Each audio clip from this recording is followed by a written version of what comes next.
India में आज के दिन में 46 करोड़ प्री और डायबिटिक है। इंडिया में आज 60 करोड़ ओवरवेट पीपल है। 4 में से 1 इंडियन हार्ट अटैक और स्ट्रोक से मरता है, क्योंकि हमें बताया जाता है ये फलाना पाउडर आप मिल्क में डालोगे तो इससे आपका बच्चा टॉलर होगा, स्ट्रॉन्गर होगा, हेल्दियर होगा।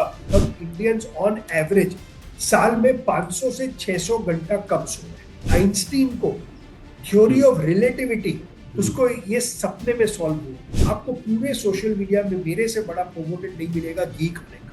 घी उसको हमने रिप्लेस कर दिया with refined oil. Every single day 16 चम्मच घी खाता हूँ। 10,000 स्टेप्स प्रवीण एक बहुत बड़ा marketing myth.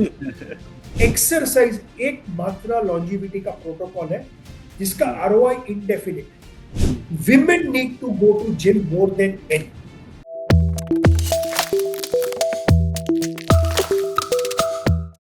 Hello and welcome. स्वागत है आपका एक्सप्रेस कैफे पॉडकास्ट के एक बेहद स्पेशल एपिसोड में। और इस एपिसोड में आपको बहुत मजा आने वाला है, आपको बहुत नॉलेज मिलने वाला है, ना सिर्फ दुनिया के बारे में बल्कि अपने आप के बारे में, अपनी बॉडी के बारे में, अपनी हेल्थ एंड वेलनेस के बारे में। और जिस इंसान को आप मेरे साथ स्क्रीन पर देख रहे हैं, नाम तो आप पढ़ ही पा रहे हैं, प्रशांत देसाई इनका नाम है। और इन्होंने पहले अपना करियर बनाया, हमारे और आपकी तरह ही पहले पैसे के पीछे भागे, मगर एक रियलाइजेशन एक दिन हुआ पैसा कमाने के बाद कि मैं गलत डायरेक्शन में जा रहा हूँ। और इन्होंने फिर अपनी लाइफ का गोल पोस्ट चेंज किया और फिर फोकस किया हेल्थ पर। और हेल्थ पर फोकस ऐसे नहीं किया, स्टैनफोर्ड में, हार्वर्ड में जाकर कई कोर्सेज किए, जाना हेल्थ के बारे में, वेलनेस के बारे में और डाइट के बारे में।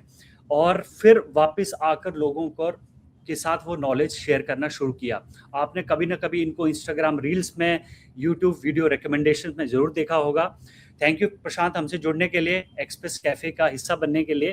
प्रवीण, मैं आपको शुक्रिया बोलना चाहूँगा। इंडियन एक्सप्रेस मेरा one of the most favourite papers है। अमंग्स जो आप कोर्सेज की बात कर रहे थे, मैंने आप एक प्रीवियस एडिटर शेखर गुप्ता के साथ भी एक कोर्स किया है जो अभी प्रिंट चलाते हैं। तो मुझे personally express is one of my favourite newspapers. तो मुझे इनवाइट करने के लिए आपका बहुत बहुत शुक्रिया। सबसे पहले तो जो व्यूअर्स आपको पहली बार देख रहे हैं, जो आपको पहली बार मिल रहे हैं, मैं उनके लिए जानना चाहता हूं कि आपका you are a successful entrepreneur, you are doing good, आप फाइनेंस सेक्टर में काम करते थे, बड़े बड़े लोगों के साथ आपने काम किया है, फिर अचानक ये हेल्थ एजुकेटर कैसे बन गए आप, और ये रियलाइजेशन कैसे हुआ, and how did you pursue for it? So Praveen, एक करेक्शन फिर भी बोलूंगा। हाँ, मेरी पूरी हेल्थ की पिवट हुई 2014 में। आज भी मैं एक फुल टाइम एम्प्लॉय हूँ एक financial services private equity firm Everstone group का।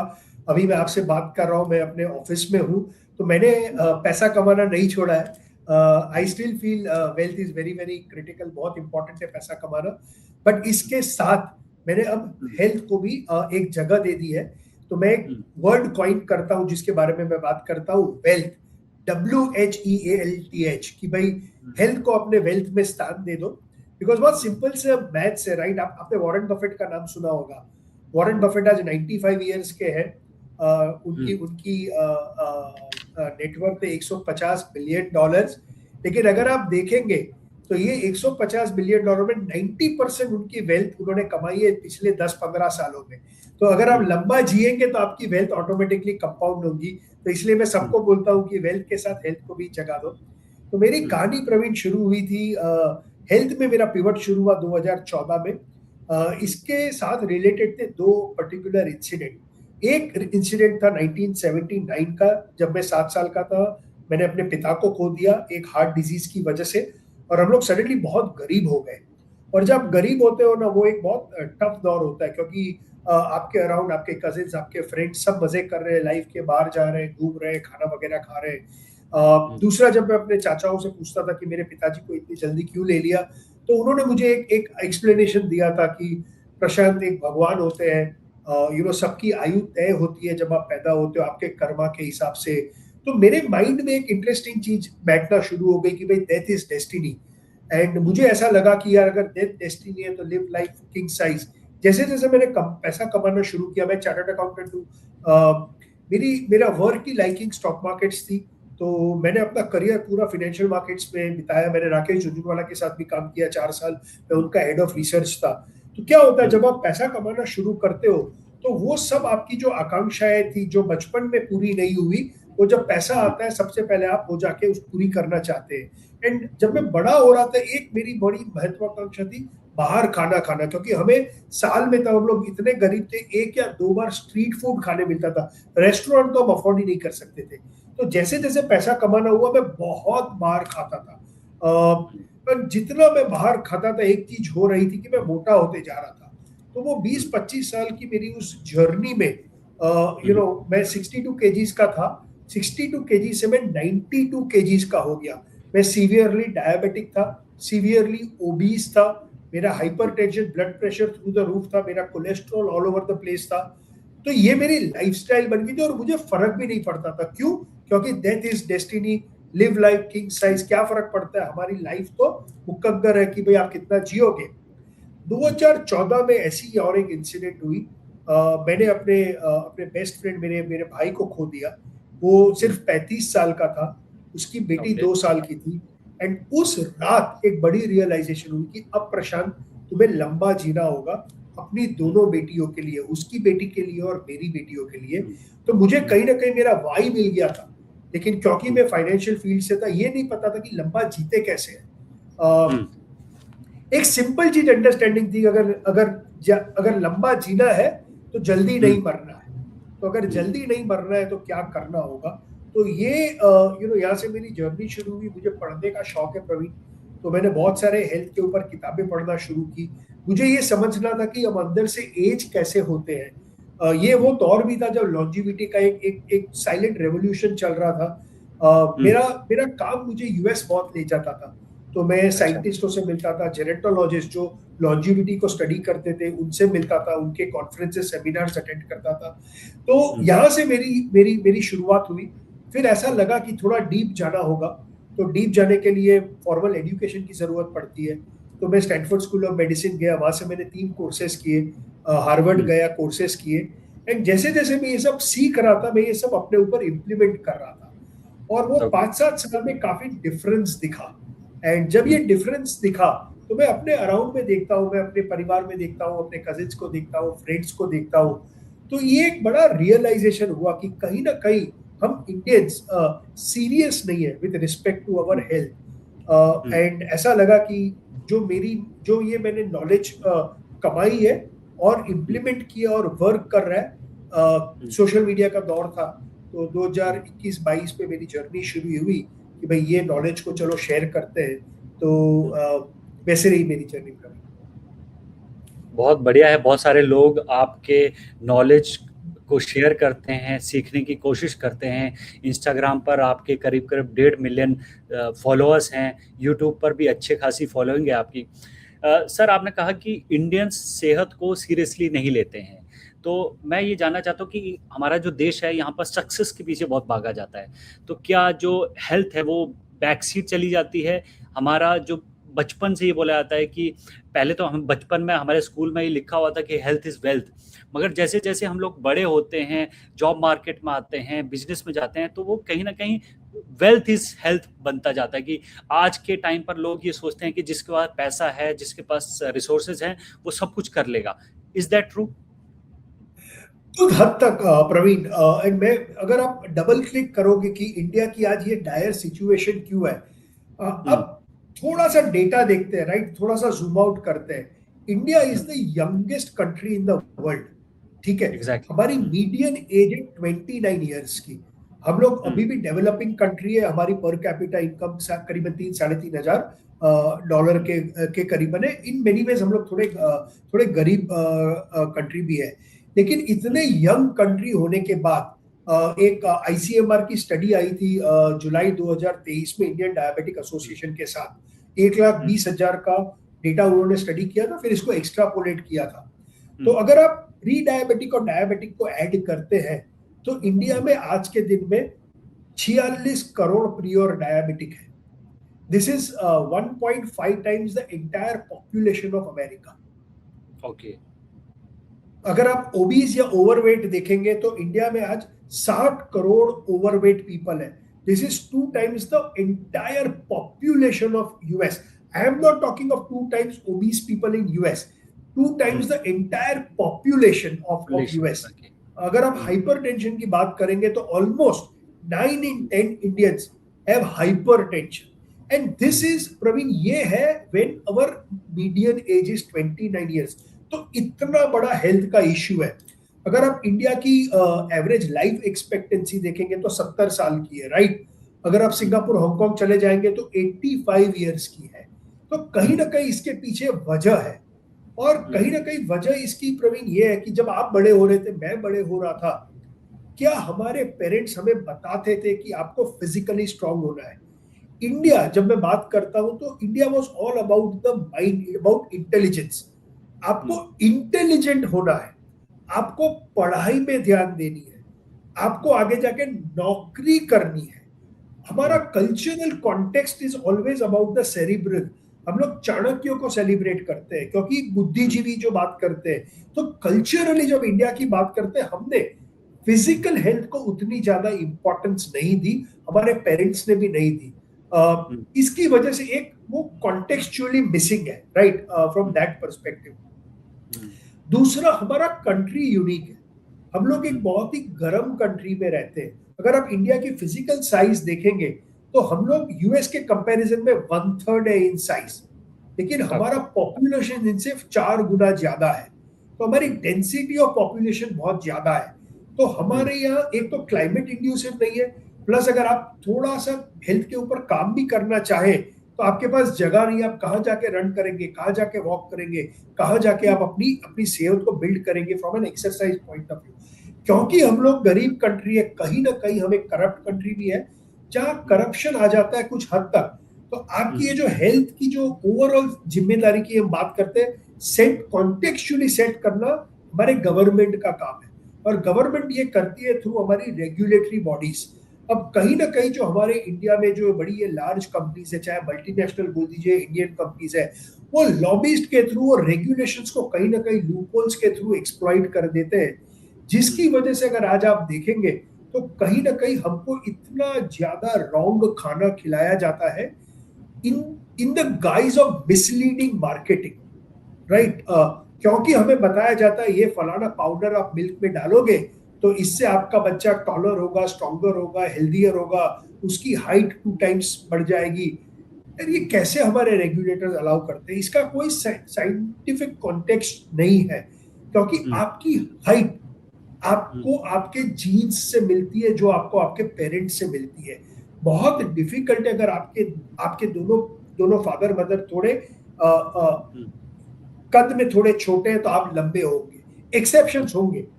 अगर आपके दोनों पेरेंट्स लंबे हैं तो बहुत डिफिकल्ट है, आपका कद छोटा होगा। लेकिन यहाँ ये पाउडर्स को अलाउ किया जाता है कि आप जाके बोल सको कि यार मेरा पाउडर लेने से आप आपके बच्चे को दूध में डाके पिला। तो कहीं ना कहीं ये सारी चीजें जब एक साथ जुड़ जाती है तो प्रॉब्लम आता है। दूसरा, कॉन्टेक्चुअली समझना होगा, जब आपकी $3,500 की पर कैपिटा इनकम है तो गवर्नमेंट की प्रायोरिटी हेल्थ नहीं होगी। गवर्नमेंट की प्रायोरिटी होगी कि ये $3,500 को मैं कैसे $10,000 करूं, राइट। गवर्नमेंट की प्रायोरिटी अभी है कि कैसे मैं इंडिया को गरीबी से बाहर निकालूं।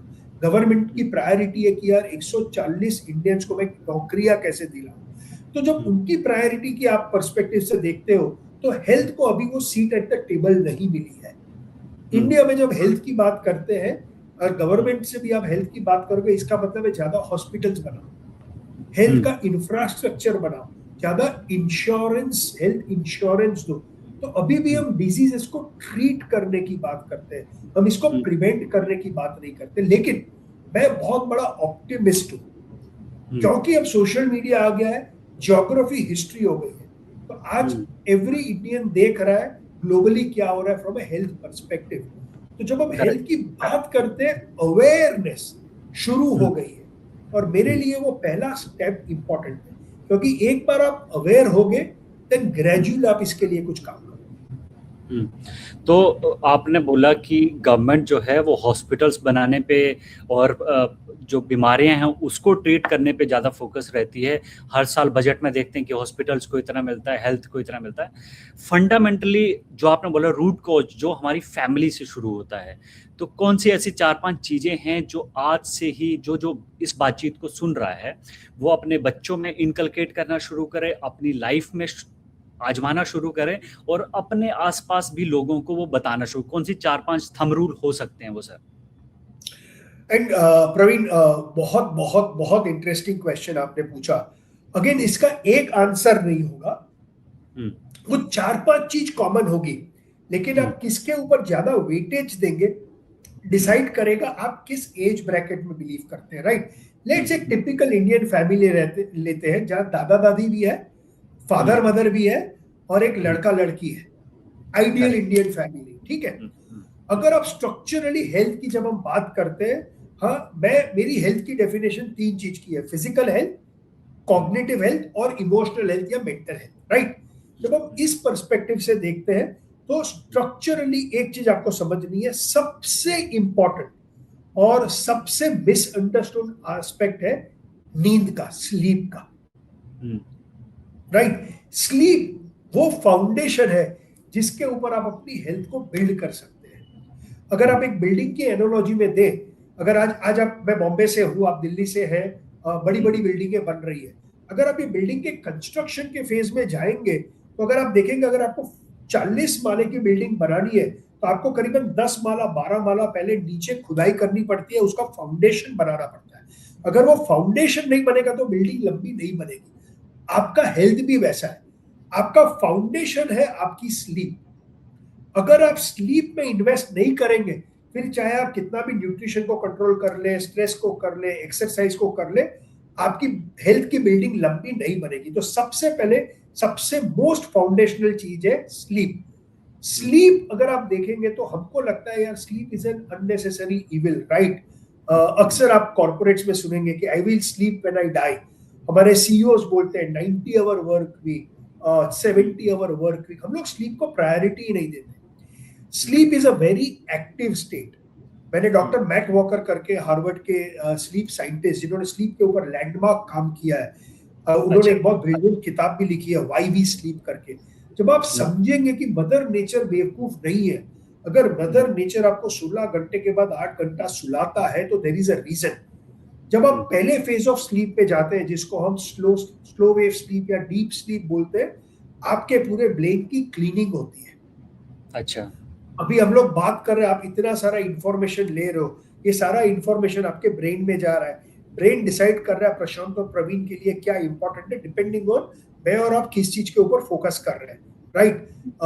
आप क्या बता पाएंगे आज मैंने कौन से कलर की घड़ी पहनी है? नहीं।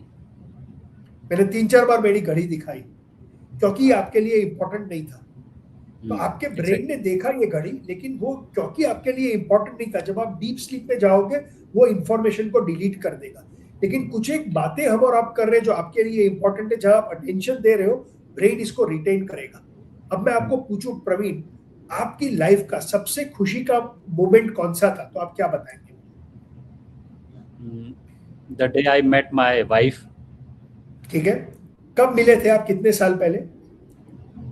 10 साल पहले। 10 साल पहले का वो मोमेंट आपको एक सेकंड में याद आ गया, कैसे? क्योंकि वो मोमेंट आपके लिए इतना इंपॉर्टेंट था, आपकी ब्रेन ने उसको उस जगह स्टोर किया कि Praveen for the rest of his life इसको रिट्रीव कर सकेगा। ये काम आपका ब्रेन करता है जब आप डीप स्लीप में जाते हैं। आपके पूरे मेटाबॉलिज्म का ओवरऑल होता है स्लीप में। आपकी पूरी इम्यूनिटी सिस्टम, जो अगर आपको बीमारी हुई, कोई भी पैथोजेंस अंदर जाते हैं, उसका पूरा ओवरऑल होता है वो फर्स्ट फेज ऑफ स्लीप में। तो स्लीप एक बहुत एक्टिव फेज है। फिर आप जाते हो सेकंड फेज ऑफ स्लीप में, जिसको हम ड्रीम स्लीप बोलते हैं, जिसको हम रेम स्लीप बोलते हैं, रैपिड आई मूवमेंट। ये वो टाइम है जब आप ड्रीम करते हो। ड्रीम का एक बहुत बड़ा रोल है आपके लाइफ में। क्या आपको पता है कि आइंस्टीन को थ्योरी ऑफ रिलेटिविटी, उसके पास इनपुट सब थे लेकिन वो नहीं सॉल्व कर पा रहे थे, उसको ये सपने में सॉल्व हुआ। पीरियोडिक टेबल, पीरियोडिक टेबल उसके पास, डिमिट्री के पास सारे इनपुट्स थे, लेकिन वो उसको लाइन में लगा ही नहीं पा रहा था। स्लीप में ये टेबल आया। तो जब आप सोते हो, ड्रीम करते हो, तो आपकी क्रिएटिविटी एनहांस होती है।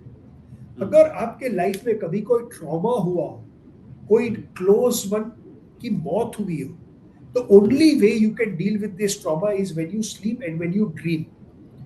जब आप ड्रीम करते हो, मदर नेचर आपको वो एबिलिटी देता है वो ट्रॉमा से बाहर आने के लिए। इसीलिए अगर आप कोई भी डिप्रेस्ड पीपल हो या जिसकी मेंटल हेल्थ का प्रॉब्लम हो, उनकी फर्स्ट लाइन ऑफ मेडिकेशन है नींद की गोली। तो स्लीप का एक बहुत बड़ा रोल है। जब आप 7 से 8 घंटा सोते हो, नेक्स्ट डे आप फ्रेश उठोगे, आपकी डिसीजन मेकिंग, आपकी चॉइसेस बेटर होगी। एक मेयो क्लिनिक का रिसर्च था कि जब आप 1 घंटा भी कम सोते हो तो अगले दिन आप 500 कैलोरीज ज्यादा खाओगे। ओके। इसके अलावा वो जो एक्स्ट्रा 500 कैलोरीज खाओगे, तब आप दाल चावल या रोटी सब्जी नहीं खाओगे। आपको फ्राइड खाना, मीठा खाना, जिसको हम ओबिसोजेनिक फूड बोलते हैं, उसकी प्रोबेबिलिटी 45% बढ़ जाती है। तो इमेजिन कीजिए, अगर आप हर रात 1-1.5 घंटा कम सो रहे, एवरी सिंगल डे जब आप 500 कैलोरीज ज्यादा खाते हैं, ये कैलोरीज अगर आपने यूज नहीं की तो ये स्टोर हो जाएगी एज फैट। तो अगर आप कम सोते हो, आप डायबिटिक भी होते हो और आप मोटे भी होते हो। तो स्लीप आपका फाउंडेशन है। अब हम वो फैमिली की बात करते हैं। अच्छा, इसी में मैं फॉलो अप क्वेश्चन ले लेता हूँ स्लीप पे ही, ताकि हमारा पूरा ये कन्वर्सेशन बिल्ड हो जाए। आज के टाइम पर इंडियंस जो है वो ऑन एन एवरेज कितने घंटे की नींद लेते हैं, और ये स्लीप डेप्रिवेशन कैसे होता है? ग्रेजुअली कई लोगों को नींद ही नहीं आती है, ठीक है, वो स्ट्रगल करते हैं रात को सोने में। और इसी से जुड़ा सवाल है कि सुबह की जो नींद है, अर्ली मॉर्निंग वाली जो नींद है, वो लोगों की बहुत डेंस होती है और लोग उठने में स्ट्रगल करते हैं। पहले रात को सोने का स्ट्रगल है और सुबह टाइमली उठने का स्ट्रगल है। ये किन किन चीज़ों से की वजह से होता है सर? सो पहला क्वेश्चन आपका, इंडिया में ऑन एवरेज हम 6.5 घंटा सोते हैं। ओके, साइंस की डेफिनेशन है कि मिनिमम आपको 7 से 8 घंटा स्लीप चाहिए, 7 और 9 घंटा के बीच में। ऐसा कोई परफेक्ट रूल नहीं है, राइट? लेकिन स्लीप में सबसे इंपॉर्टेंट है कंसिस्टेंसी। सपोज प्रवीण 2 रात 8 घंटा सोता है और फिर 5 रात 6 घंटा सोता है, आपका एवरेज आएगा 6.5 का। लेकिन ये जो 5 दिन आप 6 घंटा सोए थे, स्लीप का जो डेट है, स्लीप का जो ऋण है, वो ऐसा कर्ज है जो आप लाइफ टाइम कभी चुका नहीं पाते। एक बार आपने कम सोए तो उसकी जो बायोलॉजिकल इंप्लीकेशन थी उसको अब आप रिवर्स नहीं कर सकते। सो पहला आंसर ये है कि हम लोग जो रिक्वायरमेंट है उससे करीबन 30 मिनट से लेके 90 मिनट्स हम कम सो रहे हैं कंसिस्टेंटली हर रात। अगर एक ब्रॉड मैच पकड़ लीजिए तो आज हम इंडियंस ऑन एवरेज साल में 500 से 600 घंटा कम सो रहे हैं। ओके। दूसरा, जब आप कम सोते हो, आप 2 वजह से कम सोते हो। एक, आपको ना, मैं बोलता हूं, falling to sleep is like landing a plane. आपको पता है वो पायलट भी 15-20 मिनट पहले अनाउंस करता है कि हमारी डिसेंट शुरू हो गई है, राइट? तो आपको भी वो स्लीप प्लेन को लैंड करने के लिए एक मेहनत करनी पड़ेगी।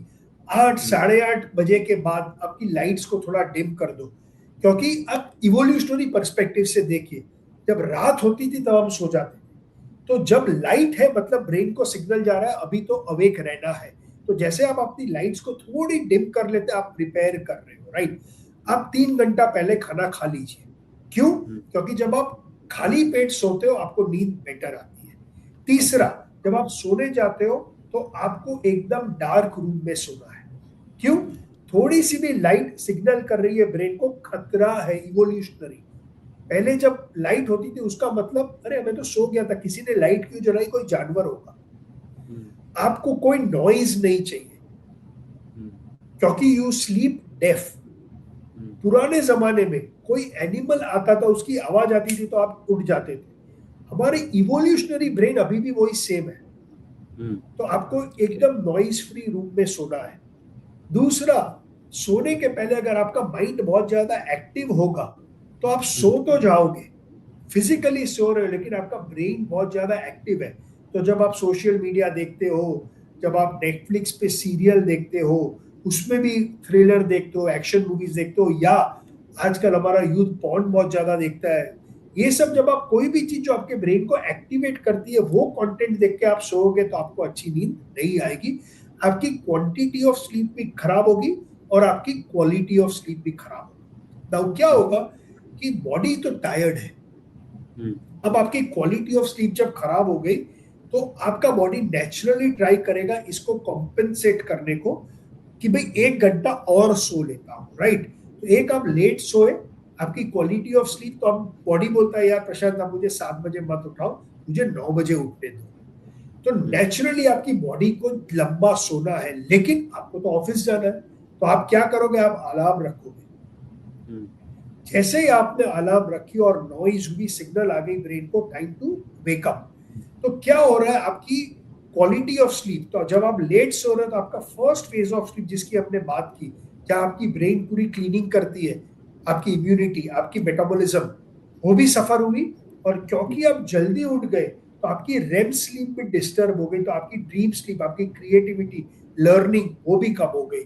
And over a period of time ये आपको हिट करती है। तो एक चीज और बोलूंगा प्रवीण की, सबकी स्लीप सेम नहीं होती है, राइट। जब हम उस फैमिली की बात करते थे, जब हम बच्चों की बात करते हैं, मेरे को आपको 7 से 9 घंटे चाहिए। अगर आपका बच्चा 10 से 12 साल के नीचे का है तो उनको 10 घंटे से ज्यादा की नींद चाहिए। आपके एल्डरली पेरेंट्स को चाहिए तो 7 से 9 घंटा, लेकिन उसको 7 से 9 घंटा वो कंटिन्यूअसली रात को स्लीप नहीं निकाल पाएंगे। उसका मतलब वो रात को तो उनकी स्लीप डिस्टर्ब होगी, तो उनको दोपहर को सोना पड़ेगा। एक बहुत बड़ा प्रॉब्लम है इंडिया में, और ये मेरे घर में भी है। मेरी बड़ी बेटी 22 साल की है, तो मेरे वाइफ और मेरी बड़ी बेटी के हमेशा झगड़ा होता है। मेरी वाइफ उसको बोलेगी तू जल्दी सो और जल्दी उठ, early to bed early to rise will make you healthy wealthy and wise, और मेरी बेटी सो ही नहीं पाती है। और यहाँ पर हमारी बेटियां, हमारे टीनेजर्स आर राइट, हम पेरेंट्स रॉन्ग हैं। क्यों?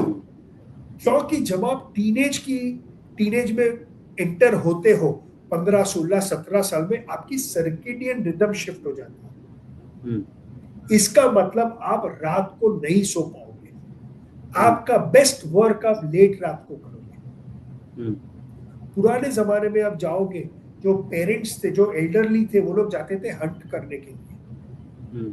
मदर्स जो थी वो पूरा दिन काम करती थी, तो रात को वो सो जाते थे। तो रात को आपकी ट्राइब की देखभाल कौन करता था? बच्चे करते थे, वो लोग अवेक रहते थे। तो बायोलॉजी, इवोल्यूशन पर्सपेक्टिव से वो अपना बेस्ट काम रात को करते हैं। और मैं अपनी वाइफ को बोलता हूँ, तू इतना बोलती है ना मेरी बेटी को कि यार 10 बजे सो जा, एक काम करते, एक हफ्ते के लिए तुम रोज रात को 1 बजे सो। जितना डिफिकल्ट हमारे लिए है रात को 1 या 2 बजे सोना, उतना ही डिफिकल्ट है उनके लिए रात को 10 बजे सोना या 9 बजे सोना। तो मेरी रिक्वेस्ट है, अगर ये कोई पॉडकास्ट सुन रहा है, कि इसको समझिए कि आपकी बेटे बेटी, आपके टीनेजर का सर्केडियन रिदम शिफ्ट हो गया है। वो अपना बेस्ट काम करेंगे रात को, उनको करने दीजिए। आपकी एक रिस्पॉन्सिबिलिटी है कि अगर वो रात को 1 बजे भी सोते हैं तो उनको 7 घंटा सोने दीजिए, उनको 8 या 9 बजे के बाद ही उठाइए। सो आपका फाउंडेशन राइट होना चाहिए। अगर आपका फाउंडेशन राइट है तो आप बेटर चॉइसेस करोगे। तो दूसरा, इंडिया का प्रॉब्लम ये बड़ा है, विच इज हम लोग बहुत ज्यादा खा रहे हैं। ओके। सो दूसरा, अगर मैं प्रिंसिपल की बात करूं, हमारे पास उतना टाइम नहीं है कि हम न्यूट्रिशन के ऊपर 3 घंटा बात कर सके, तो प्रिंसिपल की बात करता हूं। एक ही रूल, कम खाओ। ओके, कितना कम खाएं? जितना कम खा सकते। एग्जाम्पल देता हूं, वो प्यासा पिक्चर का गाना था, लाख दुखों की एक दवा है क्यों ना आज बाए। मैं न्यूट्रिशन में बोलता हूं, लाख दुखों की एक ही दवा है, कम खाओ। तो आपने बहुत इंटरेस्टिंग क्वेश्चन पूछा, कितना कम खाओ। तो आज आप जितना खा रहे हो ना, उसका 10 to 20% कल कम खाओ। Okay, right.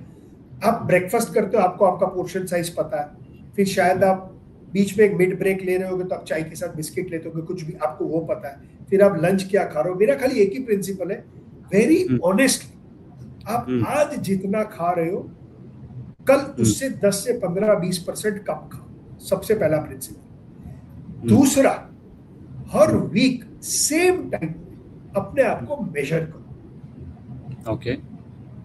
अगर आपका वेट बढ़ रहा है, भले वो 200 ग्राम या 500 ग्राम भी बढ़ा है, उसका मतलब आपने कम नहीं खाया है।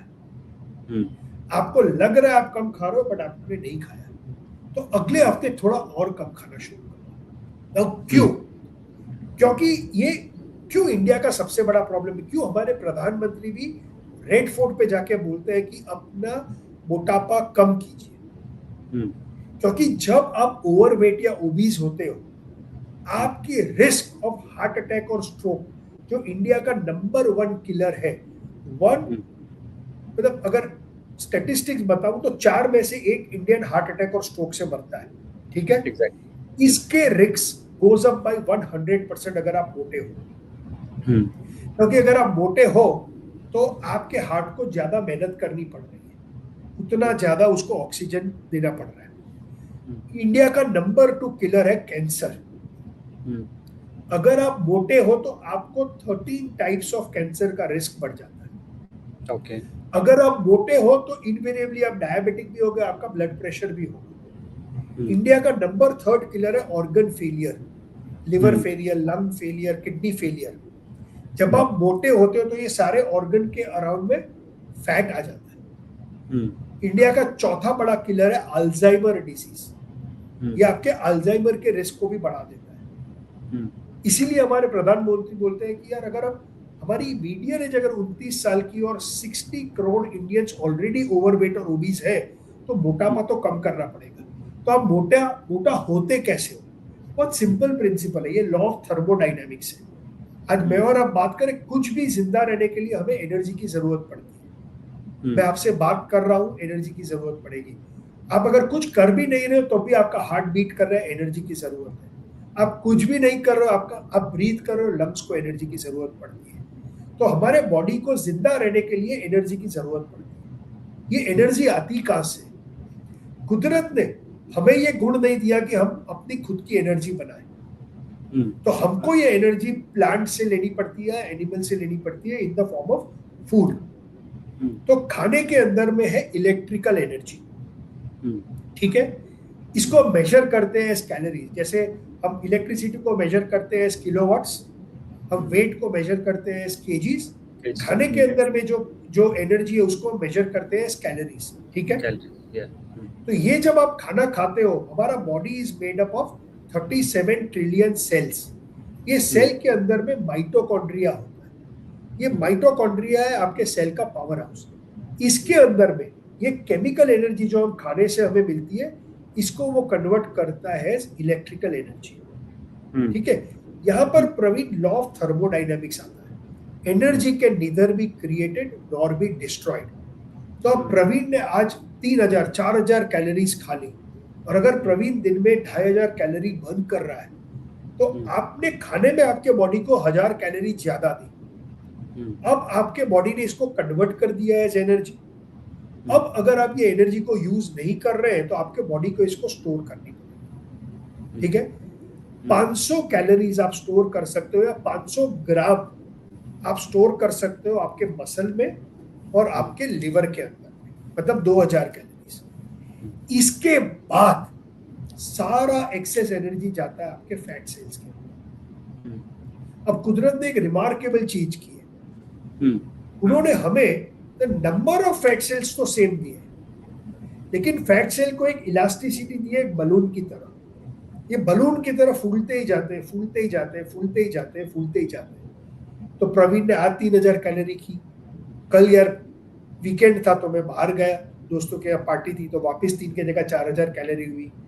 फिर मंडे को वापस 3000 दी। जब आप कंसिस्टेंटली ज्यादा खाते हो तो ये फैट सेल्स मोटा होना शुरू हो जाते हैं, बलून फूलना शुरू हो जाता है, तो आप मोटे होना शुरू हो जाते हैं। लेकिन इसका रिवर्स मैकेनिज्म भी काम करता है। अब प्रवीण 3000 कैलोरीज बर्न कर रहा है, अब प्रवीण ने कंसिस्टेंटली अपने बॉडी को 2500 कैलोरी दी, तो ये जो 3000 कैलोरीज आपको चाहिए लेकिन आप दे रहे हैं 2500 कैलोरीज, ये 500 एक्सेस कैलोरी आपकी बॉडी जो स्टोर्ड फैट है उसको यूज कर लेगी। तो आप मोटे से पतले होते जाओगे, और जैसे जैसे आप पतले होते जा रहे हो आपके सारे मेटाबॉलिक पैरामीटर्स चेंज हो जाएंगे।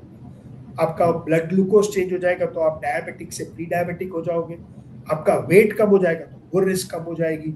जैसे ही आप डायबिटीज से प्री डायबिटिक से नॉर्मल हो रहे हो, आपकी गाड़ी रिवर्स में चलना शुरू हो रही है, तो आपके सारे मेटाबॉलिक पैरामीटर्स बेटर हो जाता है। मतलब अब जहां पहले प्रशांत देसाई जब 92 केजीज का था, मैं 60 साल से ज्यादा नहीं जीने वाला। अब क्योंकि मैंने हेल्थ के ऊपर काम की, शायद मैं 70 ईयर्स तक जी लूं, तो मैंने 10 साल हेड बैक कर दिया अपने लाइफ के। लेकिन किया क्या, मैंने सिर्फ एक ही सिंपल प्रिंसिपल अप्लाई किया, कम खाना है। लेकिन ये मैथमेटिक्स नहीं है प्रवीण, क्योंकि ये मैथमेटिक्स होता तो सब कर लेता। हमारा बॉडी एक्सेल स्प्रेडशीट नहीं है। ये ब्रेन बहुत यूनिक ऑर्गन है। जब आप कम खाना शुरू कर दोगे, आपके ब्रेन को अच्छा नहीं लगेगा। आपका ब्रेन रिवोल्ट करेगा, और वो जब रिवोल्ट करता है वो आपको बहुत ज्यादा भूखा देगा। क्योंकि ब्रेन के लिए इवोल्यूशनरी लेंस से देखोगे, कम खाने का मतलब स्कैर्सिटी। पुराने जमाने में आप कम तभी खाते थे जब खाना नहीं था। तो ब्रेन को सिग्नल मिल रहा है, अगर प्रवीण कंसिस्टेंटली 2500 कैलोरीज खा रहे हैं, इसका मतलब फूड कम है, खतरा है। तो ब्रेन दो चीज करता है।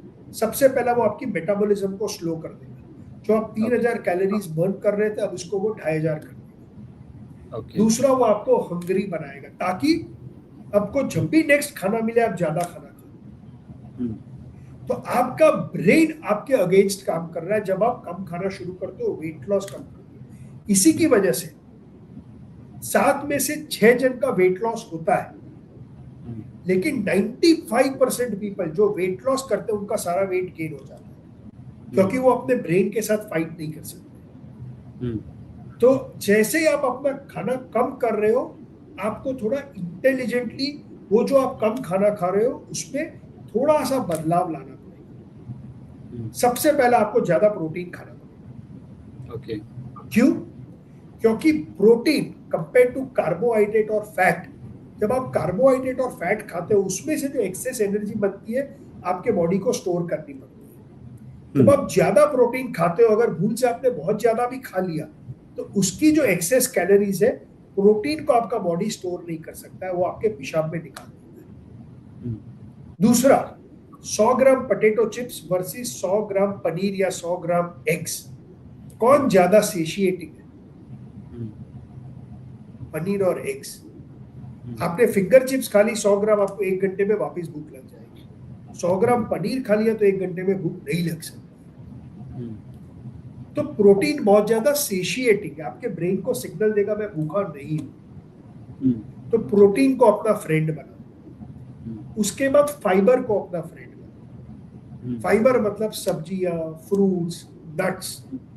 फाइबर एक बहुत यूनिक मॉलिक्यूल है। मैंने स्टैनफोर्ड से गट हेल्थ के ऊपर काम किया।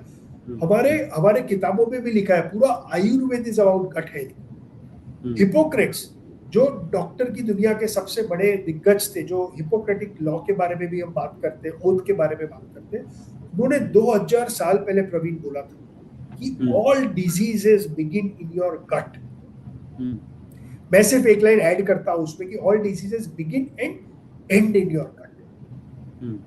गट में जो हमारे बैक्टीरियाज हैं वो बहुत बड़ा रोल प्ले करता है हमारी ओवरऑल हेल्थ का। और हमारी गट का खाना है फाइबर, जो वेजिटेबल्स, फ्रूट्स, नट्स में होता है, राजमा में होता है, छोला में होता है। जब आप ये ज्यादा खाते हो तो क्या होता है, वो फाइबर को ब्रेक करने में टाइम लगता है आपके स्टमक में।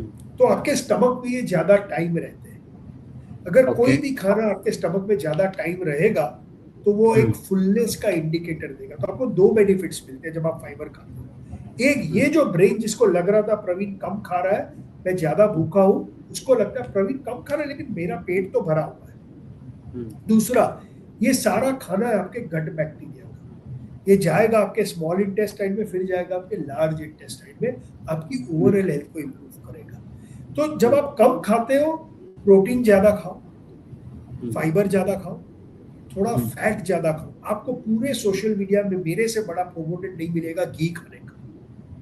अच्छा। यार घी क्या यूनिक सुपर फूड है। कृष्ण भगवान व्हाइट मक्खन या घी खाते थे। वेस्टर्न वर्ल्ड में एक एंसेल कीज आए जिन्होंने 1970s में एक अफवाह फैलाई कि यार हार्ट अटैक होता है सैचुरेटेड फैट की वजह से। उन्होंने बोला बटर सैचुरेटेड फैट है, क्योंकि हमारा घी मक्खन से बनता था।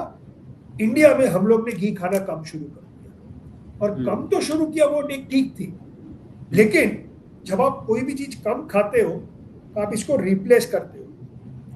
तो वो जो मदर नेचर की हमारे पूर्वजों की इतनी बड़ी गिफ्ट थी घी, उसको हमने रिप्लेस कर दिया विद रिफाइंड ऑयल जो फैक्ट्री में बनते हैं, जो इतने पुअर न्यूट्रिएंट से बनते हैं, इतने हाई टेम्परेचर्स में बनते हैं कि इसमें कोई न्यूट्रिशन है ही नहीं। तो हमारा वो घी, इसमें इतने सारे बेनिफिट्स है, विटामिन ए है, डी है, ई है, क्योंकि जब आप मक्खन से बनाओ तो इसमें ब्यूट्रिक एसिड आ जाता है, इसमें CLA आ जाता है।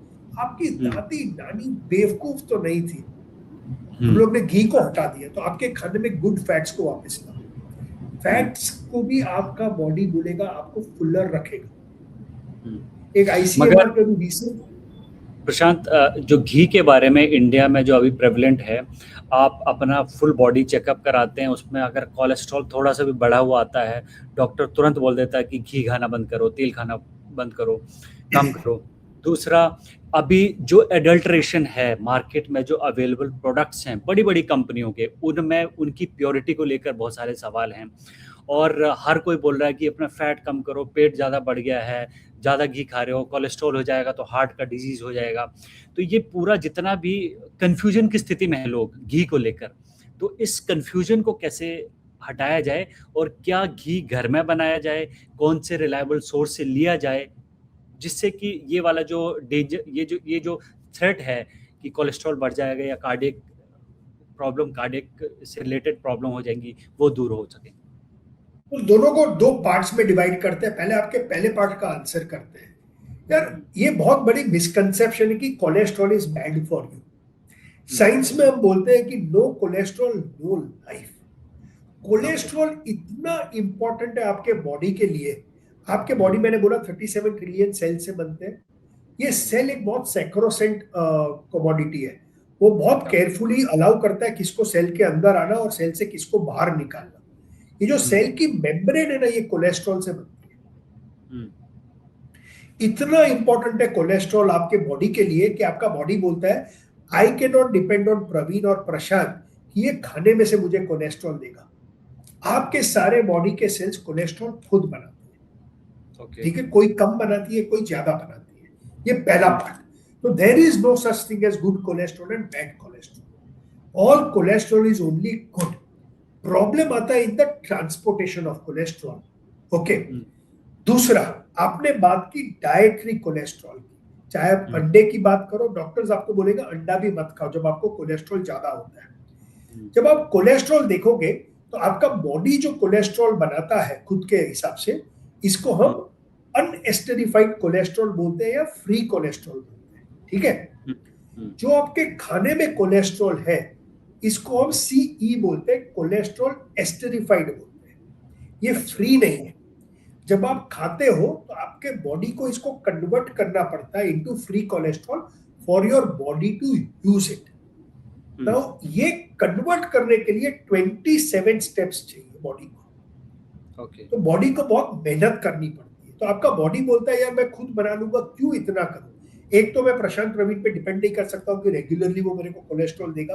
अगर वो देता भी है तो बहुत टाइम लगेगा मुझे उसको कन्वर्ट करने के लिए। राइट। मतलब कि डाइटरी कोलेस्ट्रॉल जब आप खाते हो, आपका बॉडी, सपोज आपने दिन में 100 ग्राम कोलेस्ट्रॉल खाया सपोज, तो उसका 10 ग्राम से ज्यादा आपका बॉडी यूज नहीं कर सकता।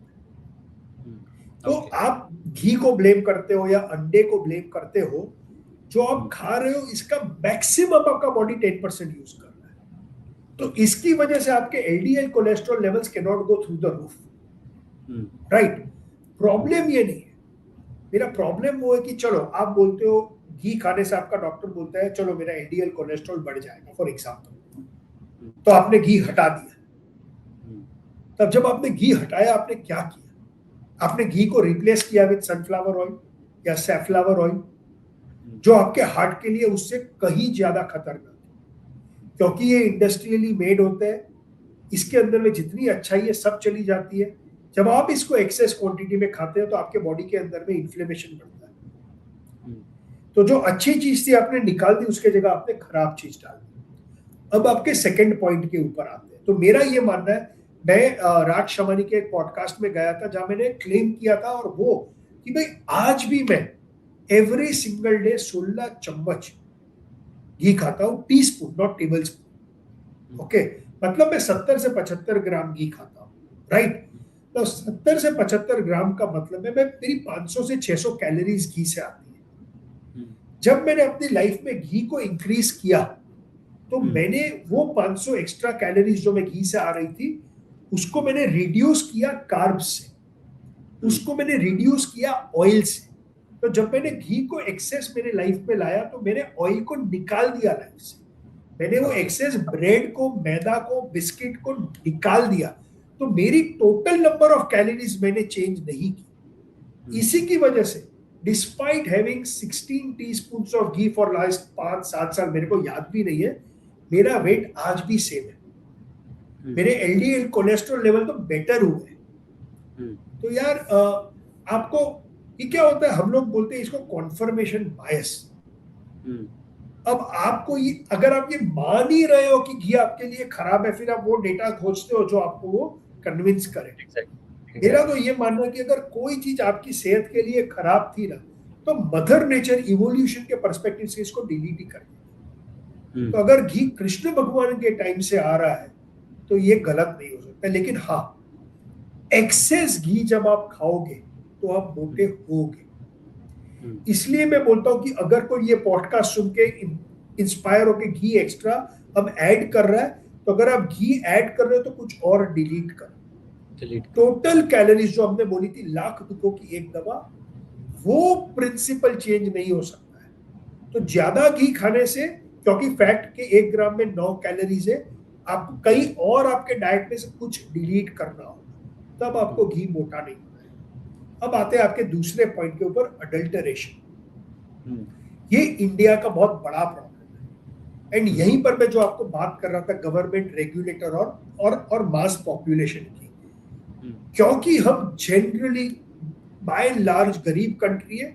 जब हम बड़े हो रहे थे वैल्यू फॉर मनी एक कॉन्सेप्ट था, आज भी हम कोई भी चीज में वैल्यू खोजते हैं। ये हमारा कल्चरल प्रिंसिपल माइंडसेट है, राइट। हमको बहुत अच्छा लगता है by one get one free, कोई भी चीज हमें डील में मिलती है, तो क्योंकि ये हमारा माइंडसेट है, इस माइंडसेट की वजह से हम कॉन्स्टेंटली खोज में रहते हैं, क्या मुझे कोई चीज मिल जाएगी जो सस्ती है, राइट। तो जब एक घी का दौर चला, अभी पनीर का दौर चल रहा है, ये सब जगह जब इसका कंजम्पशन बढ़ना शुरू हुआ तो कहीं ना कहीं किसी को लगा यार अब इस मार्केट को, मुझे मार्केट शेयर गेन करने के लिए इसके प्राइस को ड्रॉप करना होगा, क्योंकि अदरवाइज तो लॉ ऑफ डिमांड है, प्राइस गिराओगे तो डिमांड बढ़ेगी। तो जब ये प्राइस गिराना था, तो अगर मैं प्राइस गिराऊंगा और मेरा कॉस्ट ऑफ रॉ मटेरियल अगर सेम रहेगा तो मेरा प्रॉफिट चला जाएगा या कम हो जाएगा। तो मैंने इसमें अडल्टरेशन शुरू किया। तो घी में आप क्या अडल्टरेट कर सकते हो, जब वो ही घी में, घी फैट है, जब हम फैट्स की बात करते हैं तो फैट के अंदर में आप कोई भी लिक्विड नहीं ऐड कर सकते। क्यों? पानी में आप जब तेल या घी डालोगे तो वो तेल नीचे नहीं जाएगा, वो ऊपर तैरेगा। तो इसमें जब आप अडल्टरेशन की बात करते हो तो आप इसमें ऑयल अडल्टरेट कर सकते हो। और सबसे सस्ता ऑयल क्या आएगा? सबसे सस्ता ऑयल आता है रिफाइंड पाम ऑयल। तो आपने उसमें पाम ऑयल ऐड करोगे तो जब से 1 किलो घी में आपने 200 ग्राम 300 ग्राम पाम ऑयल किया तो फिर भी वो घी जैसा दिखेगा, घी जैसा टेस्ट करेगा, लेकिन वो उसमें 20-30% अडल्टरेशन होगा। दूसरा, ये लोग अडल्टरेशन करते हैं, कोई भी सस्ता तेल लगाते हैं उसको हाइड्रोजनेटेड करते हैं। तो जब हम फैट्स की बात करते हैं इसमें हाइड्रोजन आयंस नहीं होते। जब आप इसमें जाके हाइड्रोजन आयंस को पंप करते हो तो आपने इसका पूरा नेचर बदल दिया, वो बहुत ज्यादा हार्मफुल है, इसको हम ट्रांस फैट्स बोलते हैं। तो इसका अडल्टरेट हो जाता है।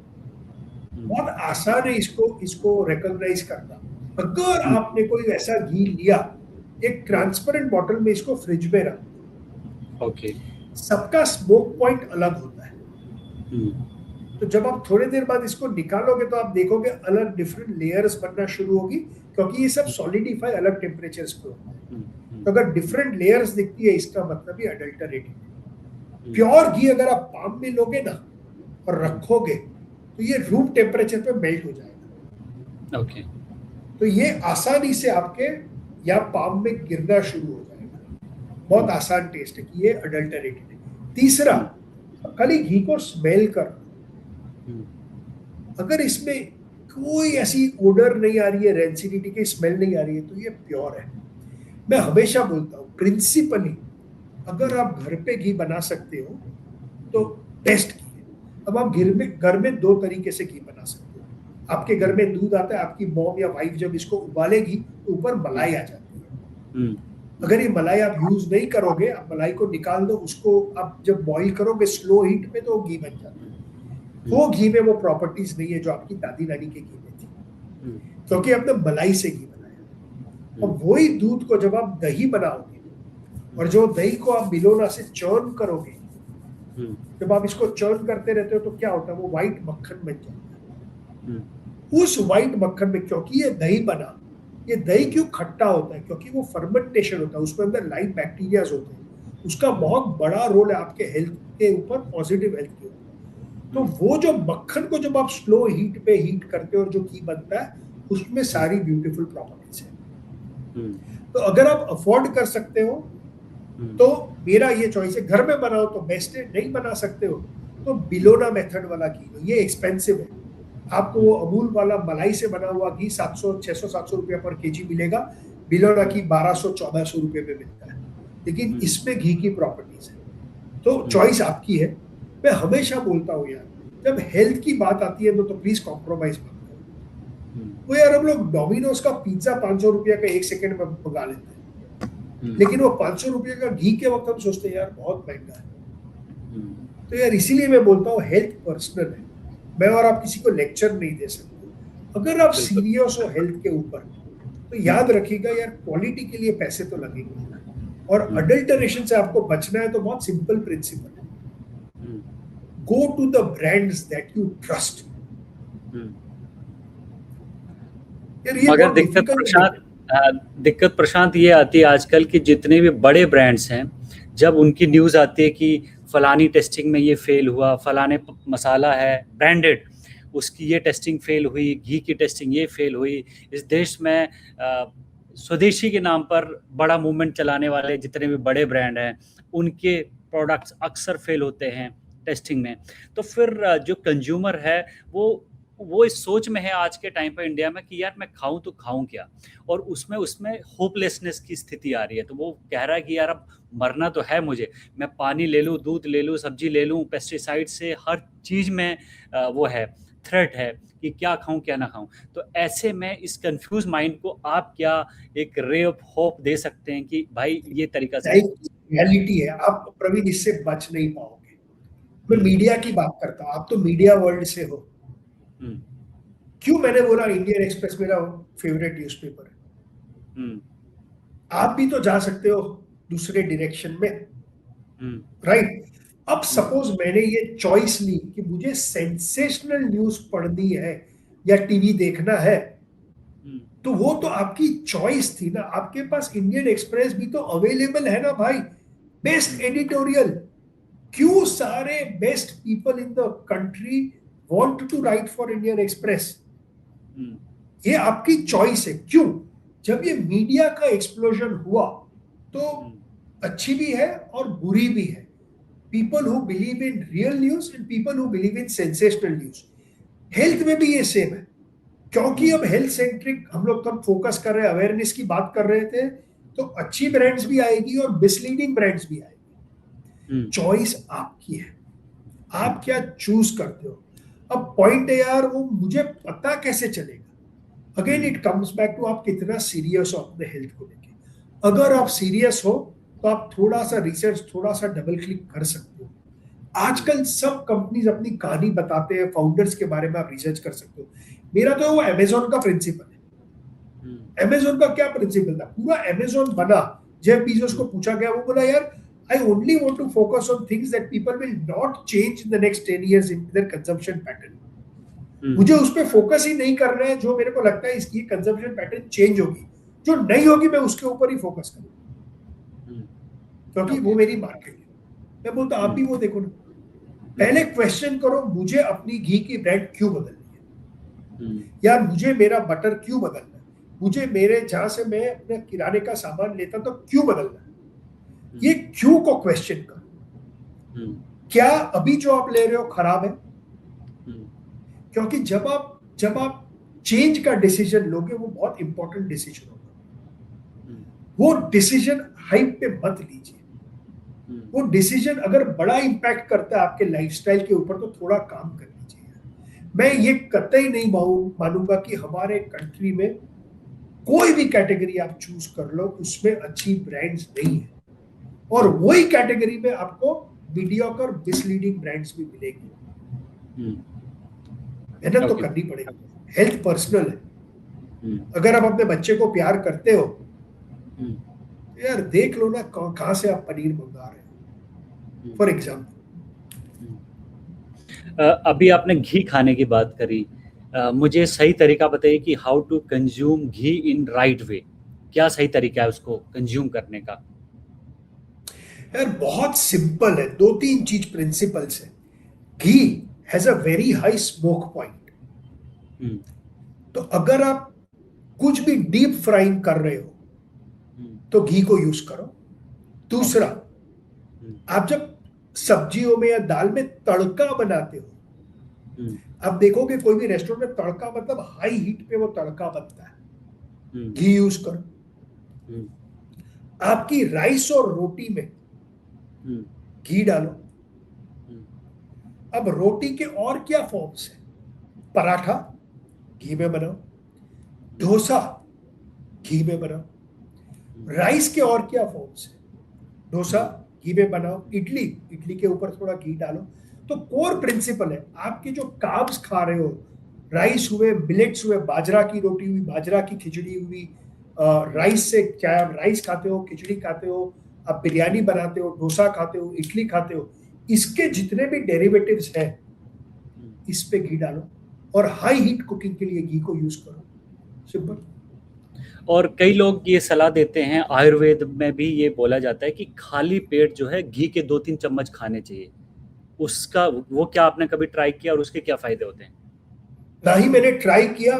मैं सुबह उठ के घी कॉफी पीता हूँ, मुझे ब्लैक कॉफी बहुत पसंद है, तो मेरे में ब्लैक कॉफी लेता हूँ 1 कप, उसमें 4 टीस्पून घी डालता हूँ, चर्न करता हूँ, और वो कॉफी का कलर ही चेंज हो जाता है, फ्लेवर में भी मुझे बहुत पसंद है। क्यों? क्योंकि घी के बेनिफिट्स तो सेम है, लेकिन जब आप इसको खाने के साथ मिलाते हो तो इसके अब्जॉर्प्शन में टाइम लगता है। अब सोचिए आज आपके लंच में रोटी भी थी, उसमें घी डाला, सब्जी थी, दाल थी, थोड़ी वेजिटेबल थी, आपने ये पूरा लंच खाया। आपके स्टमक में सबका ब्रेकडाउन अलग तरह से होता है। कार्ब के ब्रेकडाउन के लिए डिफरेंट एंजाइम चाहिए, आपके फैट्स जैसे कि घी हुआ या तेल हुआ उसके ब्रेकडाउन के लिए आपको डिफरेंट एंजाइम्स चाहिए, बाइल एसिड चाहिए जो आपका पैंक्रियास बनाता है। जब आप प्रोटीन खाते हो इसके ब्रेकडाउन के लिए अलग है। तो ये सारा ब्रेकडाउन एक साथ हो रहा है। जब ये एक साथ हो रहा है तो इसका अब्जॉर्प्शन में टाइम लगता है। जब आप नेकेड स्टमक में घी खाते हो तो इसका इमीडिएट अब्जॉर्प्शन मिलता है, इसका बेनिफिट्स आपको थोड़ा फास्टर मिलता है। ये पर्सनल चॉइस की बात है। मैं तो पर्सनली मैं इसलिए भी खाता हूँ क्योंकि जब आप कॉफी पीते हो तो कॉफी भी आपकी हंगर को सप्रेस करता है। इसके साथ जब मैं घी खाता हूं तो मेरे पेट को एक फुलनेस मिलता है। और मेरा एक बहुत बड़ा प्रिंसिपल है जो मैं बहुत बोलता हूं सोशल मीडिया में कि breakfast is not the most important meal of the day, it is the most marketed meal of the day. मैं बोलता हूं कि breakfast and breaking your fast are 2 different things. But इतना आपको मार्केट किया गया, breakfast, eat breakfast like a king. किसने बोला? आपके पूर्वज जब खाना कम था क्या वो ब्रेकफास्ट एज किंग खाते थे? तो ये सब मार्केटिंग है। तो अब आपको सुबह जब आपने से 7-8 घंटे की नींद ली, नींद के पहले आपने 2 घंटा पहले डिनर कर लिया, तो 10 घंटे 11 घंटे का इंटरमीडिएट फास्टिंग हो गया आपका। अब आप उठते हो तो बॉडी नेचुरली थोड़ी हंग्री है, राइट? अब मुझे उसको थोड़ा और डिले करना है ताकि उस फास्टिंग का मुझे बेनिफिट मिले।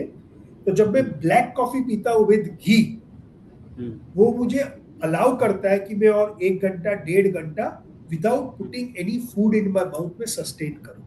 तो दोनों बेनिफिट्स हैं। हमने खाने पीने की बात कर ली, हमने उस एटीट्यूड की बात कर ली, अब आते हैं वर्कआउट पे, और आपकी एक्सपर्टीज भी है, आपने पूरा सर्टिफिकेशन किया है। मुझे ये बताइए कि कौन सी ऐसी गलतियां हैं जो आम हम लोग जैसे जो वर्किंग प्रोफेशनल्स हैं, जो हाउसवाइफ्स हैं, या जो सीनियर सिटीजन्स हैं, जो बच्चे हैं, वो उनकी लाइफ में हो रही है वर्कआउट को लेकर, एंड वर्कआउट कितना बेनिफिट कर सकता है, हमारी एजिंग को कितना रोक सकता है, और थोड़ा एजिंग की प्रोसेस को भी इससे जोड़ के थोड़ा समझाइए। तो जब हम एक्सरसाइज की बात करते हैं, इसको 2 पार्ट्स में डिवाइड करते हैं। एक्सरसाइज फिजिकल मूवमेंट में साइंस बहुत क्लियर है। अगर आप रेगुलरली एक्सरसाइज करते हो या आपके लाइफ में आप रेगुलरली फिजिकली एक्टिव है, फिजिकली एक्टिव को बहुत सिंपल वर्ड में, अगर आप वॉक करते हो, स्टेप्स लेते हो, जो आज स्टेप काउंट का जमाना है, राइट, तो उसको मैं फिजिकल एक्टिविटी में डालता हूँ और एक्सरसाइज को एक्सरसाइज में डालता हूँ। अगर ये दोनों चीज में आप रेगुलर है तो आपके 2 मेजर बेनिफिट्स मिलेंगे। आपकी क्वांटिटी ऑफ लाइफ भी बढ़ेगी और आपकी क्वालिटी ऑफ लाइफ भी बढ़ेगी। मैं पर्सनली एक्सरसाइज को क्वालिटी ऑफ लाइफ के लेंस से देखता हूं। अगर आप अपने 30s और 40s में फिजिकल मूवमेंट और एक्सरसाइज में इन्वेस्ट करेंगे तो जब आप 60s 70s में जाएंगे, आप ना सिर्फ बीमारियों से या मौत से बचेंगे, आपकी क्वालिटी ऑफ लाइफ में बड़ा ट्रांसफॉर्मेशन आएगा। आप इंडिपेंडेंट रहेंगे। सबसे बड़ा प्रॉब्लम होता है जब आप 65 70s में जाते हो, आपको चलने के लिए स्टिक की जरूरत पड़ जाती है। अगर आपको डायबिटीज ओबेसिटी है तो आप एक स्टेयर्स भी क्लाइंब नहीं कर सकते हो, आप अपना सामान भी नहीं उठा सकते हो। वो छोड़ो, अगर आपको एक जार खोलना है वो भी आप नहीं कर सकते हो। तो बेसिकली आप डिपेंडेंट हो जाते हो। और वो मैं बोलता हूँ यार, हमारे पूर्वजों से पूछो, जब हम अंग्रेजों के गुलाम थे, वो गुलामी बहुत बुरी चीज होती है यार। तो हर चीज के लिए किसी की मदद चाहिए, राइट। तो ये जब आप एक्सरसाइज करते हो वो आपको फ्रीडम देता है, आजादी देता है। आप कंप्लीटली इंडिपेंडेंट लाइफ लिव कर सकोगे, मतलब आपकी क्वालिटी ऑफ लाइफ बहुत बढ़ जाएगी। अगर आपकी क्वालिटी ऑफ लाइफ बढ़ेगी तो बहुत डिफिकल्ट है। अगर आप एक्सरसाइज करते हो तो आप जल्दी मरोगे, बहुत डिफिकल्ट है। ओके, सो ये पहला पार्ट था। दूसरा पार्ट, आपने आपकी स्लीप को करेक्ट कर ली, 7 से 9 घंटा कंसिस्टेंटली सो रहे हो, उसके बाद उसका इंक्रीमेंटल आरओआई नहीं है। आपने आपके न्यूट्रिशन को कंट्रोल में ले आए, कम खा रहे हो, पौष्टिक खा रहे हो, घर पे खाना खा रहे हो, घी खा रहे हो, उसके बाद उसका भी कोई इंक्रीमेंटल आरओआई नहीं है। एक्सरसाइज एकमात्र लॉन्जिविटी का प्रोटोकॉल है जिसका आरओआई इंडेफिनिट है। आप जितना करोगे उतनी ज्यादा आपको बेनिफिट मिलेगा, इसका आरओआई रुकता ही नहीं। तो इससे बड़ा लॉन्जिविटी ड्रग या प्रोटोकॉल है ही नहीं, ठीक है। अब इंडिया की बात करते हैं। जब आप इंडिया में क्या होता है कि हम लोग पहले, मेरी तरह, मैं लाइव एग्जांपल हूं, पहले 30 साल तक, मुझे 35 साल तक अपने बॉडी को मैसिवली अब्यूज करना है। बाहर खाऊंगा, पार्टी करूंगा, कम सोऊंगा, एक्सरसाइज नहीं करूंगा। मुझे अपनी लाइफ का हाईएस्ट आरओआई चाहिए क्यों, जब मैं पैसा कमा रहा हूं, राइट। तो हम हमारे बॉडी को बहुत बहुत टॉर्चर करते हैं, बहुत ओवर यूज करते हैं। फिर सडनली आपके घर में किसी की मौत हो जाती है, या आपके इन एंड अराउंड आप सोचते हो ये 50 साल का था, 55 साल का था, सडनली हार्ट अटैक आया, गुजर गया। या आप आपके इन एंड अराउंड पेरेंट्स को देखते हो, ओबीज, डायबिटीज प्रॉब्लम, आपको लगता है यार अब मुझे सीरियस होना होगा। प्रॉब्लम है, जब हम सीरियस होता है हम इसको एक ऑन ऑफ स्विच की तरह देखते हैं। अब सीरियस होना तो मुझे 6 महीने में 6 पैक्स चाहिए। मुझे 20 साल लगा अपने आप को अब्यूज करने में, लेकिन इसके बेनिफिट्स तो मुझे 6 महीने में चाहिए। और क्या होता है, हमारे गोल्स को बहुत बड़ा बना देते हैं। 6 महीने में 6 पैक चाहिए, विमेन बोलती है मुझे 6 महीने में बिकिनी बॉडी चाहिए। सडनली हम बोलते हैं, एक बड़ा मिसनॉमर है 10,000 स्टेप्स का। जब हम स्टेप्स की बात करते हैं, सबका टारगेट है 10,000 स्टेप्स। 10,000 स्टेप्स, प्रवीण, एक बहुत बड़ा मार्केटिंग मिथ। ये जापान की एक पीडोमीटर कंपनी थी जो स्टेप मीटर बनाती थी। अच्छा, उसकी मार्केटिंग कैंपेन थी, क्योंकि वो स्पीडोमीटर 10,000 स्टेप से ज्यादा काउंट नहीं कर सकता था। तो वहां से वो मिथ का लेजेंड चला। तो अब आप सपोज प्रवीण अब हेल्थ की जर्नी में जाना चाहता है और वो बोलता है मेरे लिए walking is the first step, walking में मैं अपने टारगेट को 10,000 स्टेप बना। अरे भाई क्यों? मेरा एक कॉन्सेप्ट है जिसके बारे में सोशल मीडिया में बात करता हूँ, छोटू वॉक या माइक्रो वॉक्स। ओके। 5 मिनट का वॉक। आप अपने आप को प्रवीण प्रॉमिस करो कि कल से मैं सिर्फ 5 मिनट वॉक करूंगा। 5 मिनट मतलब 500 स्टेप्स। आपका जो भी बेस लाइन, आपने अब 500 स्टेप्स ऐड किए। हम ह्यूमन बीइंग्स, हमारी ब्रेन बहुत यूनिक है compare to all other animals. हम कॉन्स्टेंटली प्रोग्रेस करना चाहते हैं। आप 3 दिन सिर्फ 5 मिनट वॉक करो, आप चौथे दिन 10 मिनट करो। ये नेचुरल टेंडेंसी है। तो हमारा दूसरा प्रॉब्लम है, जब हम एक्सरसाइज या वॉक की बात करते हैं, हम हमारे टारगेट्स को बहुत बड़ा बना देते हैं। ये एक बहुत ब्रिलियंट किताब लिखी थी जेम्स क्लियर ने, एटॉमिक हैबिट्स बोल के।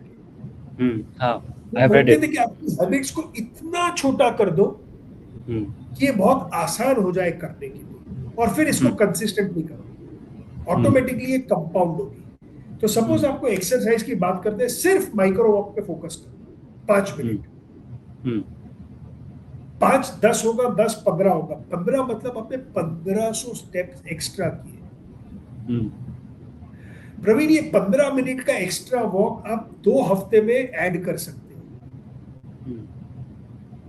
अगर आपने 15 मिनट 1500 एक्स्ट्रा स्टेप्स ले लिए तो your risk from dying from any cause goes down by 15%। कोई भी आपका बेसलाइन, आप 2 से 3.5 पे पहुंचे तो भी वो अप्लाई करता है, 5 से 6.5 पे पहुंचे तो भी अप्लाई करता है। प्रॉब्लम है अगर आप 2.5 पे हो और आप बोलते हो मुझे 10,000 चाहिए। प्रॉब्लम क्या होता है, आप शुरुआत में तो एक्साइटमेंट होती है, 3-4 दिन आपने देखा यार ये 10,000 तो हो ही नहीं रहा है, तो थक गया, फिर आप गिव अप कर दो। ये नैरेटिव को चेंज करके अगर आप बोलोगे मुझे सिर्फ 5 मिनट वॉक करना है, लेकिन मैं खुद को प्रॉमिस करता हूँ, मेरे बेटे को, मेरी वाइफ को प्रॉमिस करता हूँ, मैं रोज 5 मिनट एक्स्ट्रा चलूंगा, मैं 500 स्टेप्स लूंगा। आस्ते आस्ते 5 minute will become 15 will become 30। फिर आप यार वो 30 मिनट वॉक से भी आपको लगेगा यार आप कुछ और करते हैं, तो वॉक में इंटेंसिटी बढ़ा दो। 30 मिनट वॉक करो, थोड़ा फास्ट वॉक करो, इंक्लाइन पे वॉक करो। तो ये बेस है। बेस मेरे लिए एक्सरसाइज से पहले आपकी फिजिकल एक्टिविटी को आपको इंक्रीज करना है, ये आपको बहुत बड़ा आरओआई देगा। एक बार आपने अपनी लाइफ में फिजिकल मूवमेंट को एक्टिवेट कर दिया, आपका बॉडी ऑटोमेटिकली जल्दी सोएगा, आपकी न्यूट्रिशनल डिसीजंस बेटर हो जाएंगे। 6 महीने के बाद अब आप सीरियस एक्सरसाइज को ऐड करो। उसमें सबसे इंपॉर्टेंट है स्ट्रेंथ ट्रेनिंग। ओके।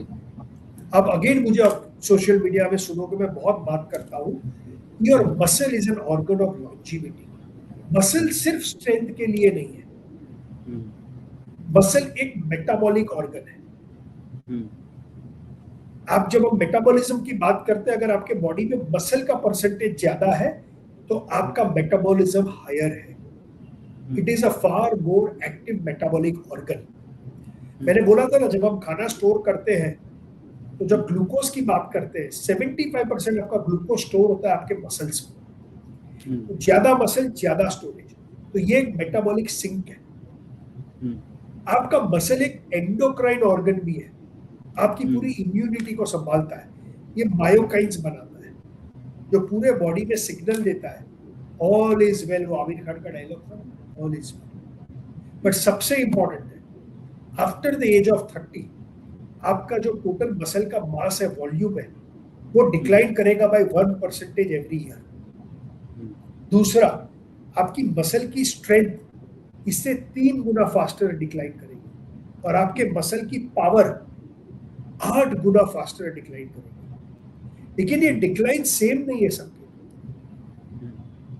कितना फास्टर डिक्लाइन है या कितना स्लो डिक्लाइन है, ये आप डिसाइड कर सकते हो। आप इसको स्लो डाउन कर सकते हो। एंड सिर्फ 2 कोर प्रिंसिपल्स, सबसे पहले आपको इस मसल को ब्रेक करना पड़ेगा। उसमें स्ट्रेंथ आती है जब इसका रिपेयर प्रोसेस शुरू होता है। कोई भी चीज को रिपेयर के पहले ब्रेक करना पड़ेगा। वो ब्रेक करने के लिए आपको हेवी लिफ्ट करना होगा। आप जिम जा सकते हैं, आप घर में भी वर्कआउट कर सकते हैं। प्रिंसिपल एक ही है जो वॉकिंग के प्रिंसिपल में हमने बात की, प्रोग्रेसिव ओवर टाइम। अगर आप जिम जाना शुरू कर रहे हो, सपोज आज आप 10 किलो से बेंच प्रेस कर रहे हो, 1 महीने के बाद ये 10 शुड बिकम 12.5, 3 महीने के बाद 10 शुड बिकम 15। आप देखेंगे 6 महीने में, आपने शुरू तो 10 किलो बेंच प्रेस से किया था, सडनली 6 महीने में आप 30 केजीज बेंच प्रेस कर रहे हैं। मतलब आपकी स्ट्रेंथ 3 गुना बढ़ गई 6 महीने में। प्रिंसिपल है कि कंसिस्टेंटली करना पड़ेगा। तो ये पहला है, आपको मसल को ब्रेक करना पड़ेगा। वो ब्रेक करने के लिए आपको या तो जिम जाके लिफ्ट हैवी करना होगा या घर में। इसमें और एक बहुत इंपॉर्टेंट चीज बोलूंगा प्रवीण आपके चैनल के माध्यम से, women need to go to gym more than men. Okay. Women में ये जो डिक्लाइन की हमने बात की आफ्टर द एज ऑफ 45, जब वो पेरीमेनोपॉज में हिट होते हैं, ये बहुत फास्टर डिक्लाइन होता है क्योंकि एस्ट्रोजन 0 हो जाता है। तो पेरीमेनोपॉज और मेनोपॉज के बाद विमेन की physical health compare to men faster decline होती है। और only way to slow down that decline is to go to the gym. Women को हमेशा लगता है मैं जिम में जाऊंगा मैं बल्कअप हो जाऊंगा। प्रवीण मैं 14 साल से जिम जा रहा हूँ, कौन से एंगल से दिख रहा है मैं बल्कअप? यार बल्क होना बहुत डिफिकल्ट है। आपको 2 से 3 घंटा एवरी सिंगल डे जिम जाना होगा, को बहुत ज्यादा प्रोटीन खाना होगा और स्टेरॉइड्स भी लेने होंगे, तब वो जिम वाले मसल्स दिखते हैं। क्योंकि सारे जिम्स में पिक्चर लगा देते हैं मस्क्यूलर लोगों के। विमेन को लगता है मैं जिम जाऊंगी तो मैं नहीं। आप जिम जाओगे तो आपको सबसे बड़ी गिफ्ट मिलेगी, आपका बॉडी टोन होगा। फिर जब वो आप बिकिनी पहनोगे आप ब्रिलियंट दिखोगे। You will look good, you will feel good and you will perform good gym जाने से। तो यार ये पहला प्रिंसिपल है। दूसरा, अगर आप रेगुलरली जिम जा रहे हो, मसल ब्रेक हो रहा है, तो आप प्रोटीन ज्यादा खाओ, क्योंकि प्रोटीन एमिनो एसिड्स है। मसल की रिपेयर के लिए उसको एमिनो एसिड की जरूरत पड़ती है। कार्ब्स और फैट से आपका मसल नहीं बनेगा। मसल के लिए आपको प्रोटीन की जरूरत पड़ती है, राइट? तो मैं हमेशा बोलता हूँ कि यार अगर आप स्ट्रेंथ ट्रेन कर रहे हो और साथ में मिनिमम 1 से 1.25 ग्राम प्रोटीन पर केजी और बॉडी वेट खा रहे हो, आपने इतना बड़ा इंश्योरेंस बाई कर लिया फ्रीडम के खिलाफ। ये बातचीत आपको कैसी लगी? बहुत लंबी बातचीत होगी। प्रशांत ने हमें बहुत टाइम दिया अपने बिजी शेड्यूल में से, और एक मिशन के लिए जिसके लिए काम कर रहे हैं उससे दिखता है कि एक मिशन के लिए काम कर रहे हैं और सेल्फलेसली इस नॉलेज को शेयर करना चाहते हैं लोगों से, ताकि हम और आप सभी सीख सकें। तो ये बातचीत कैसे लगी? कोई कमेंट हो, कोई सुझाव हो तो कमेंट बॉक्स पर ज़रूर बताएं। अगर आप इस कन्वर्सेशन में कोई सवाल छूट गए हो, कोई पॉइंट छूट गए हो, तो अगली वीडियो में प्रशांत के साथ हम लोग कवर करने की कोशिश करेंगे। थैंक यू प्रशांत हमसे जुड़ने के लिए। अपना लास्ट में एक चीज जरूर बोलना चाहूंगा जो मैं मोस्ट पॉडकास्ट के बाद में बोलता हूँ कि नॉलेज इज नॉट पावर। हम लोग सबको लगता है नॉलेज इज पावर। मैं बोलता हूँ knowledge is not power. Knowledge multiplied by action is equal to power. तो आज हम लोग ने नॉलेज शेयर की है। आपका ये पावर तभी बनेगा जब आप इसके ऊपर एक्शन लेंगे या इसको इम्प्लीमेंट करेंगे। Thank you, Prashant, for this meaningful and insightful conversation. I really enjoyed it. उम्मीद करता हूँ कि व्यूअर्स को भी अच्छी लगेगी। Thanks for connecting. Thank you, Praveen. Appreciate it.